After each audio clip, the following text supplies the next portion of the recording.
राजस्थान से छलकता छत्तीसगढ़ अब मत्स्य बीज उत्पादन के नाम से जाना जा रहा है।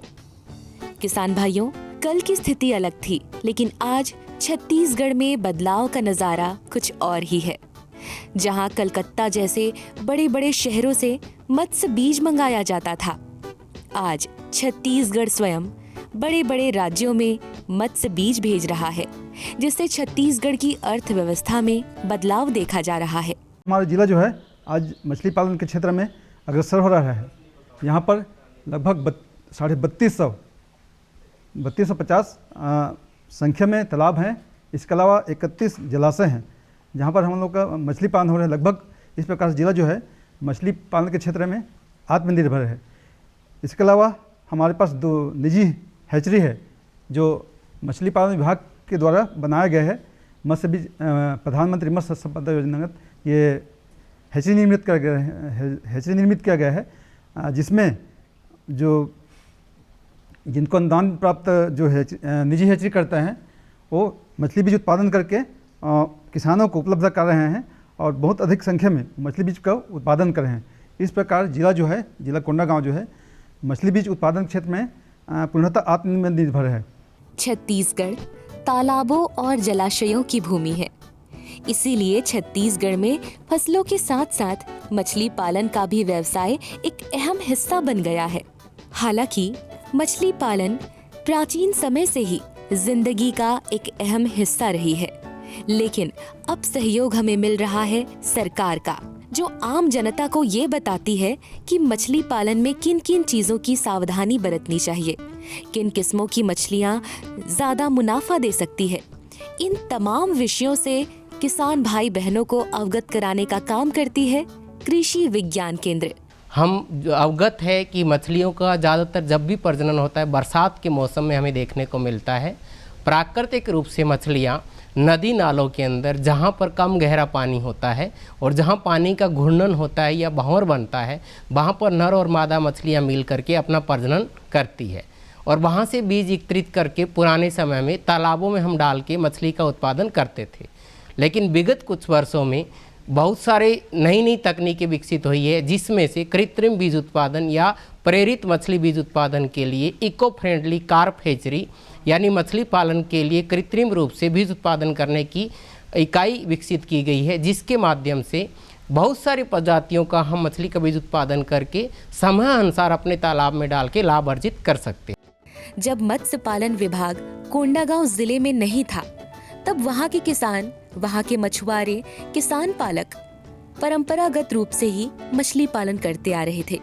लेकिन किसानों को जब से मछली पालन का प्रशिक्षण मिल रहा है, वे अब इस काम में सक्षम हो गए हैं कि किन प्रकार की मछलियों को पालने से, मत्स्य बीज का चुनाव करने से उनकी जिंदगी में बदलाव आता है। हम यहाँ देख रहे हैं कि सर्कुलर हैचरी है, जिसके अंदर 3 तरह के टैंक रहते हैं। एक रहता है प्रजनक तालाब, जिसके अंदर प्रजनक टैंक के अंदर हम नर और मादा मछलियों को डाला जाता है और नर और मादा का अनुपात में हम 1:1 यानी अगर हम 10 किलो का मछली ले रहे हैं तो 5 किलो के नर रहेगा और 5 किलो का मादा। लेकिन अगर संख्या के अनुसार से देखेंगे तो एक सेट के अंदर हम लगाएंगे तो 2 नर रहेंगे एक मादा मछली के ऊपर, यानी 1:2 के अनुसार हम नर और मादा का अनुपात रख के मछली का प्रजनन करवाते हैं।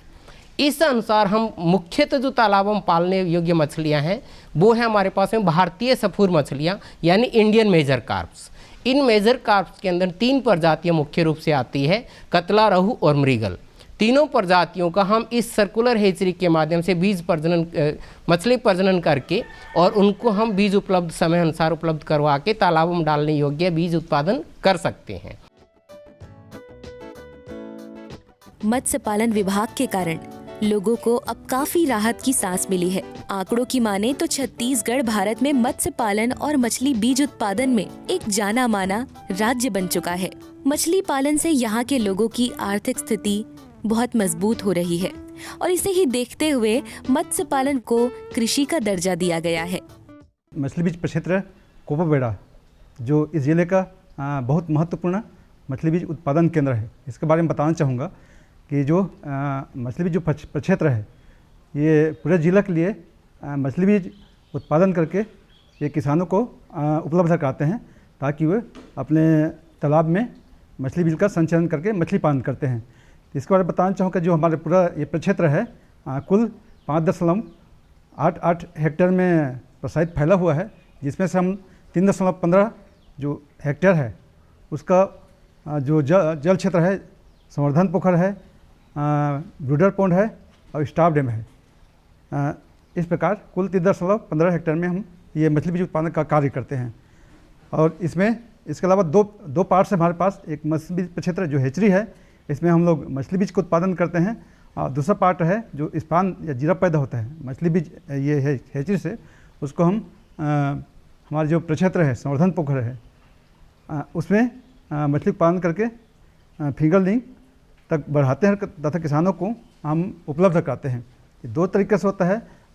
एक विभागीय योजना अंतर्गत किसानों को 50% अनुदान पे मछली बीज उपलब्ध कराया जाता है, और दूसरा जो है शासकीय दर पे किसानों को हम लोग वितरण करते हैं, और जो पैसा मिलता है जो मछली बीज विक्रय से, उसको हम राजस्व जमा करते हैं, चालान से जमा करके शासकीय खाते में जाता है। इस प्रकार किसानों को मछली पालन के लिए मछली बीज उपलब्ध कराते हैं। किसान भाइयों, अब तो देश में मछली पालन को बढ़ावा देने के लिए और मछली पालकों को प्रोत्साहित करने के लिए प्रधानमंत्री मत्स्य संपदा योजना की शुरुआत भी हो चुकी है, जिसके अंतर्गत किसानों को सब्सिडी भी दी जाती है। केंद्र सरकार किसानों की आय को दोगुना करने की योजना पर काम कर रही है, जिसमें किसानों की आय बढ़ाने के लिए पशुपालन और मछली पालन पर भी जोर दिया जा रहा है। हम देखते हैं कि बीज उत्पादन के साथ साथ में तीनों मछलियों का अलग अलग बीज उत्पादन करना चाहिए। जो मुख्य रूप से सावधानी योग्य बात है कि हम तालाब में जब भी मछली बीज डालने के अनुशंसित करते हैं तो तीनों प्रजातियों को मिश्रित रूप से डालने के अनुशंसित करते हैं, लेकिन तालाब के लिए अनुपात बराबर रखने के लिए अगर कतला, रोहू और मृगल तीनों प्रजातियों का अलग अलग मछली बीज उपलब्ध होगा तो हम तालाब में डालने के लिए अनुपात को उसको सुनिश्चित कर सकते हैं। कतला, रोहू, मृगल का बीज उत्पादन होने के बाद में ये जो हमारे पास में यहाँ हेचरी दिखाई दे रहा है, ये उस हेचरी का इंक्यूबेशन पूल है। इसमें मछली बीज को रखा जाता है।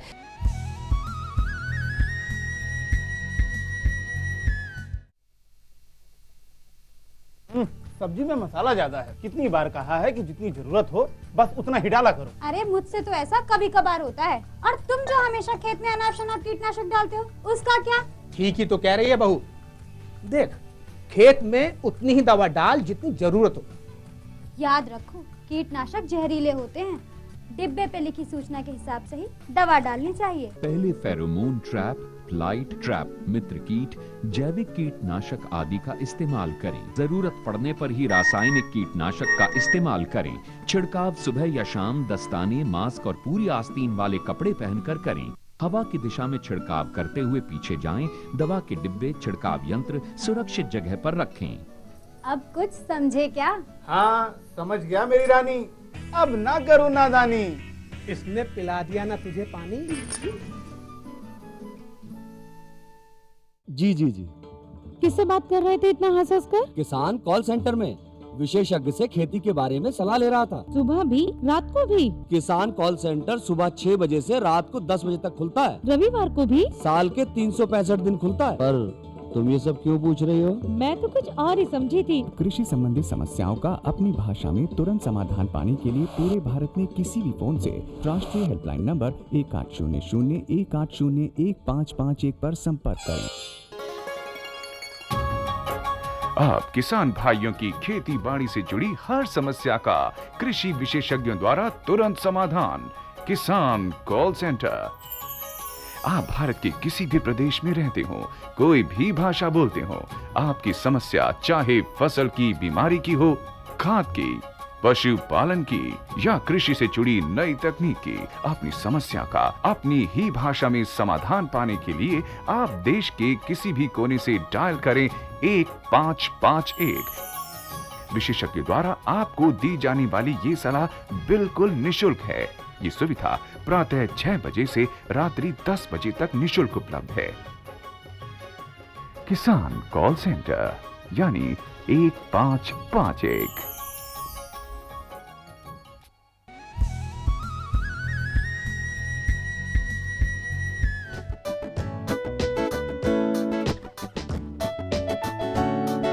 किसान भाइयों, जब हम बात करते हैं मत्स्य बीज उत्पादन से आर्थिक लाभ की, तो सबसे पहली जिम्मेदारी ये है कि मछली पालन करने से पहले मत्स्य बीज का चुनाव करना।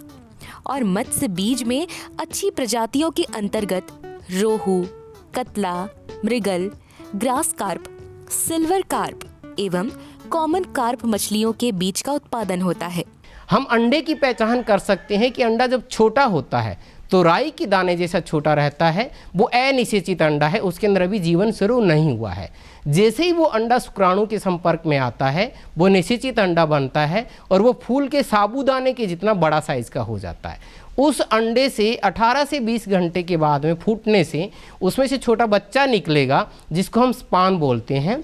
इस स्पान को इस इंक्यूबेशन पूल के अंदर 3 दिनों तक रखा जाता है और पानी को घूर्णन करके और इसके अंदर उसको सुनिश्चित बढ़िया तरीके से पालन किया जाता है।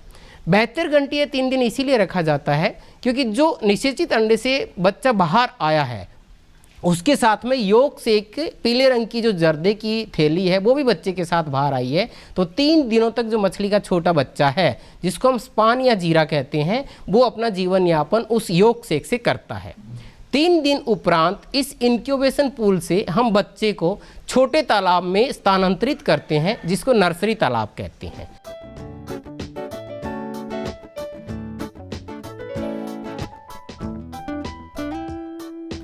मछली बीज उत्पादन करना इतना सरल नहीं है, इसीलिए प्रशिक्षण लेना ज्यादा अहम हो जाता है। कृषि विज्ञान केंद्र या मत्स्य पालन विभाग इसके लिए एक बेहतर विकल्प है, जिसका लाभ उठाकर क्षेत्र के ग्रामीण युवा या किसान भाई बहन बीज उत्पादन का प्रशिक्षण लेकर इस व्यवसाय को अपने क्षेत्र में ही शुरू करें तो आमदनी का एक बेहतर जरिया विकसित हो सकता है। उस नर्सरी तालाब में 3 दिन का बच्चा हम डालेंगे, संचयन करेंगे और उसको 15 दिन तक नर्सरी तालाब के अंदर हम पालते हैं। हम नर्सरी तालाब को पहले जान लेते हैं।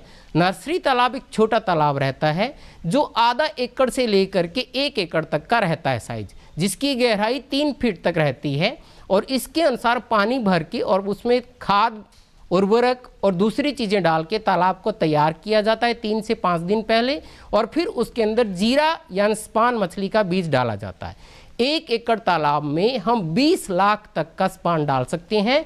इसको 15 दिन तक उस नर्सरी तालाब के अंदर पाला जाता है। 15 दिन पालने के बाद में उस 20 लाख बच्चे वाले तालाब से हम बड़े तालाब के अंदर उस बच्चे को स्थानांतरित करते हैं, जिस तालाब को हम बोलते हैं रियरिंग तालाब या बीज संवर्धन की दूसरी अवस्था। अच्छी प्रजाति के मछलियों के बीज गांव स्तर पर ही उपलब्ध होंगे तो मछली उत्पादन भी बेहतर होगा। इसके लिए सबसे जरूरी है कि किसान मछली पालन के नए तरीकों को अपनाएं। संवर्धन तालाब के अंदर हम 2 लाख बच्चा प्रति एकड़ के हिसाब से संचयन करते हैं और उस बच्चे को हम 2 से 2.5 महीने तक पालन करते हैं।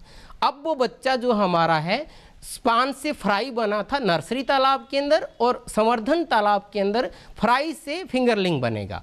ये फिंगरली यानी अंगुली का साइज का जो बच्चा है इसको हम बड़े तालाब में संचयन करते हैं, जो किसी भी तालाब हो सकता है, आपका निजी हो सकता है, प्राइवेट हो सकता है, सामुदायिक या निस्तारित तालाब।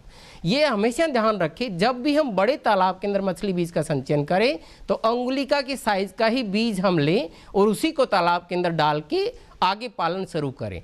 ये बड़े जितने तालाब हमारे पास में ग्रामीण तालाब या निजी तालाब रहेंगे जिनका साइज 1 एकड़ से लेकर के आप 5 एकड़ तक का बड़ा हो सकता है, उतना ही साइज रखें जितना हम अच्छे से प्रबंधन कर सकते हैं। इन बच्चों को वहाँ डाल के और जो प्रति एकड़ के हिसाब से जो बड़ा तालाब है उसमें 8,000 से 10,000 अंगुली का साइज का बच्चा डाला जाता है।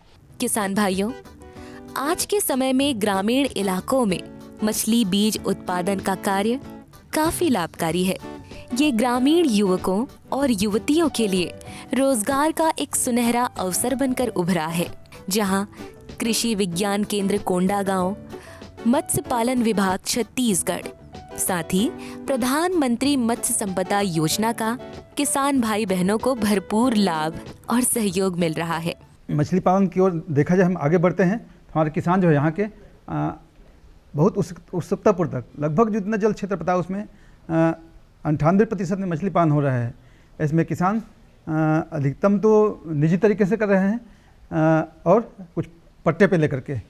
चूँकि यह क्षेत्र आदिवासी बहुल क्षेत्र होने के कारण उतना पट्टा होने पर प्रथा नहीं है, फिर भी अभी जैसे जैसे जागरूकता आई है, नए मछुआ नीति बना है, उसमें ये प्रावधान रखा गया है कि किसानों को जो ग्रामीण तालाब जो जल क्षेत्र हैं उसको पट्टे पे दिया जा करके मछली पालन करें। इस पर हमारे मछली पालन विभाग जो है अधिक से अधिक जागरूकता करके किसानों को उस क्षेत्र में ला रहे हैं ताकि तालाब को पट्टा पर ले करके वो मछली पालन का कार्य कर सके। इस प्रकार ये कोंडागांव जिला जो है मछली पालन के क्षेत्र में आत्मनिर्भरता की ओर आगे बढ़ रही है। जब हम मत्स्य बीज के बारे में बात करते हैं तो किसान भाइयों की ये जिम्मेदारी बनती है कि वे इस कार्य को शुरू करने से पहले आधारभूत जानकारी स्वयं हासिल करें। किसान भाइयों, मछलियाँ बारिश में नदी, तालाबों इत्यादि में प्रजनन करती हैं।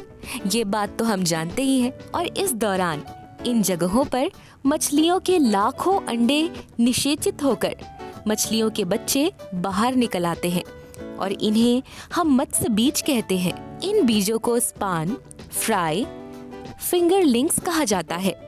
तालाबों और जलाशयों में केवल एक प्रजाति की मछली के बीज नहीं होते, बल्कि कई प्रजातियों के मछलियों के बीज होते हैं। इस बीज उत्पादन के अंदर जो तीनों अवस्थाओं के बच्चा है, इसमें से हमें पालने के लिए अलग अलग रेट के हिसाब से मिलता है। छोटे बच्चे का हमें सस्ती दर पे मिलता है, तो छोटे हम नर्सरी रख के उसमें बच्चे को बड़ा करके अपने बड़े तालाब में भी करके कम पैसे के अंदर ज़्यादा बीज उपलब्ध होगा और आपको लाभ अर्जित होगा। इस तरह से हम देखते हैं कि बरसात के महीने में जो बीज खरीदते हैं और जिस नर्सरी से लेते हैं, परिवहन से पहले वहाँ पर बच्चों का अनुकूलन होना बहुत ज़रूरी है। अनुकूलन मतलब कुछ समय तक बच्चों को तालाब से जाल चलाकर निकालने के बाद में पेट खाली करने के लिए रखा जाता है, जिससे जब हम परिवहन करेंगे बच्चों का, तो परिवहन के दौरान में उस जो पानी के अंदर लेकर जा रहे हैं पानी प्रदूषित न हो, बच्चा स्वस्थ सही जगह पर पहुंच सके। इसके लिए परिवहन के लिए आजकल पहले खुले परिवहन होता था, अब हम पॉलीथीन की झिल्ली के अंदर उसको भर के पॉलीथीन पैकिंग करके और ऑक्सीजन सिलेंडर से उसको पैकिंग करवाते हैं। जितना लंबे समय तक हम परिवहन करते हैं उतने बच्चों की संख्या उस पॉलीथीन बैग में डालकर हम परिवहन कर सकते हैं।